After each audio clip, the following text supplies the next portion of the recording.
بسم اللہ الرحمن الرحیم۔ السلام علیکم، ویلکم ٹو ایزی وائز۔ میں بھی شہزادی جولیا کو بچانے کے لیے آیا تھا، لیکن تمہارے حملے کی وجہ سے میری ٹانگ زخمی ہو گئی۔ اگر تم مجھ پر حملہ نہ کرتے تو میں شہزادی جولیا کو بچا لیتا، فرانسسکو نے تکلیف سے کراہتے ہوئے کہا۔ اس کی ٹانگ علی نے پوری چبا ڈالی تھی۔ وہ بے بسی سے اوپر آسمان کی طرف جاتی ہوئی شہزادی جولیا کو دیکھ رہا تھا۔ مونیکا جادوگرنی اسے ہوائی قلعے میں لے جاتی، وہاں اسے قتل کر کے اس کا خون پی لیتی اور پھر ہمیشہ ہمیشہ کے لیے امر ہو جاتی۔ شہزادی جولیا کو بچانے کے لیے تو میں آیا تھا، مجھے لگا تم دشمن ہو اور شہزادی جولیا کو نقصان پہنچانے لگے ہو، اسی لیے میں نے تم پر حملہ کیا تھا۔ میں کسی کو بھی شہزادی جولیا کے نزدیک نہیں آنے دینا چاہتا تھا، علی نے جلدی سے کہا۔ وہ اوپر آسمان کی طرف دیکھ ہی رہا تھا۔ مونیکا جادوگرنی اسے لے کر آسمان میں اوپر سے اوپر ہوتی جا رہی تھی۔ ہم دونوں شہزادی جولیا کو بچانے آئے تھے، لیکن بدقسمتی سے اسے نہ بچا سکے۔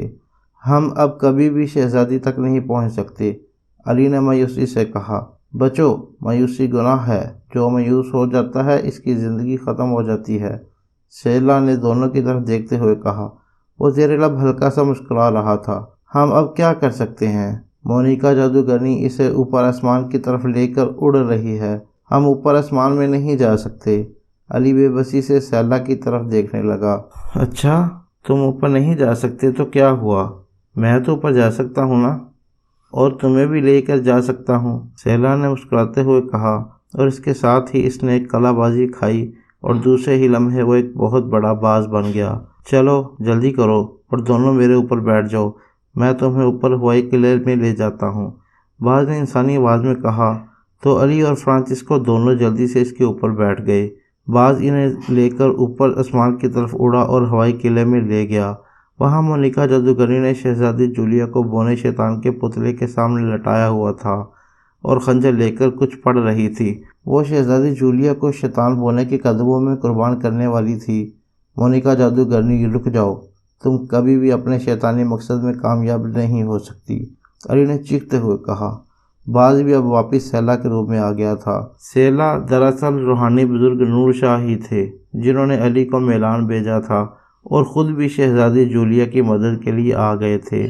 برائی کی طاقتوں کے خلاف ہمیشہ روحانی طاقتیں مقابلہ کرتی ہیں۔ بزرگ نور شاہ نے آنکھیں بند کر کے ایک اور عمل پڑھا تو اس کے ہاتھ میں تلوار آ گئی۔ اس نے تلوار علی کو دی اور اسے مونیکا جادوگرنی سے لڑنے کا کہا۔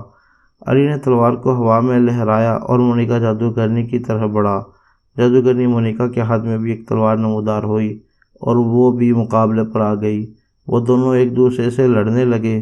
دونوں ہی تلوار بازی میں ماہر تھے اور دونوں ہی بڑھ چڑھ کر ایک دوسرے پر حملہ کر رہے تھے۔ مونیکا جادوگرنی جادو کرنا چاہتی تھی، لیکن روحانی بزرگ نور شاہ اس کے کسی جادو کو پورا نہیں ہونے دے رہے تھے۔ کافی دیر تک دونوں ایک دوسرے سے لڑتے رہے۔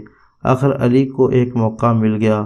جادوگرنی نے تلوار گھمائی تو علی نیچے کی طرف جھکا۔ تلوار کا وار اس کے سر کے اوپر سے چلا گیا۔ جادوگرنی کو ایک جھٹکا لگا اور وہ آگے کی طرف بڑھی۔ علی اوپر تھا اور اس نے ایک بھرپور وار جادوگرنی کی گردن پر کیا۔ تلوار کے لگتے ہی جادوگرنی کا سر تن سے جدا ہو گیا۔ جادوگرنی کے مرتے ہی وہاں اندھیرا چھا گیا اور چاروں طرف آندھیاں چلنے لگیں۔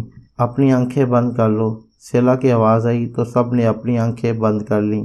آندھیاں کچھ دیر تک چلتی رہیں اور پھر ہر طرف خاموشی چھا گئی۔ اچانک چاروں طرف سے تالیوں کی آواز آنے لگی۔ اپنی آنکھیں کھول دو، سیلا کی آواز دوبارہ آئی تو انہوں نے آنکھیں کھول دیں۔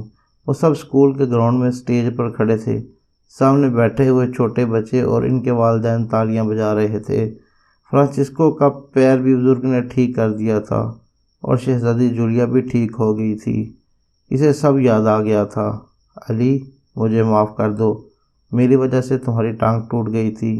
شہزادی جولیا نے آگے بڑھ کر علی سے معافی مانگی۔ کوئی بات نہیں شہزادی صاحبہ، آپ ہماری شہزادی ہو اور شہزادیاں کبھی بھی اپنی رعایا سے معافی نہیں مانگتیں۔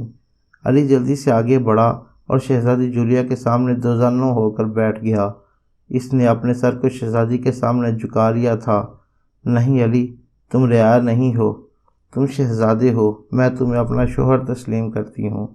آج سے تم میرے دل کے شہزادے ہو، شہزادی جولیا نے علی کے کندھے پر ہاتھ رکھتے ہوئے کہا۔ فرانچسکو نے برا سا منہ بنایا جبکہ سیلا مسکرانے لگا۔ جادوگرنی مونیکا اپنے انجام کو پہنچ چکی تھی۔ شہزادی جولیا اور علی کچھ دن میلان ہی میں رہے اور اس کے بعد سیلا نے، جو کہ اصل بزرگ نور شاہ تھے، انہیں کلاش واپس بھیج دیا۔ وہاں دونوں نے شادی کر لی۔ بادشاہ کاشان سے تخت و تاج علی کے سپرد کر دیا اور وہ سب ہنسی خوشی رہنے لگے۔ اچھا، آپ نے ساری کہانی تو سن لی اور میرا تعارف تو کسی نے پوچھا ہی نہیں۔ چلو میں خود ہی اپنا تعارف کرا دیتا ہوں۔ جناب، میں ہی علی ہوں، علی چرواہا۔ میں اب کلاش کا بادشاہ بن گیا ہوں۔ شہزادی جولیا اب میری ملکہ ہے اور وہ نہایت نرم دل اور پیار کرنے والی ملکہ بن گئی ہے۔ ہمارا چھوٹا سا ملک کلاش اب ایک پرامن ملک ہے۔ اچھا، اب اجازت دیجیے اور وعدہ کیجیے کہ اس کہانی کو آگے اپنے دوستوں سے ضرور شیئر کریں گے۔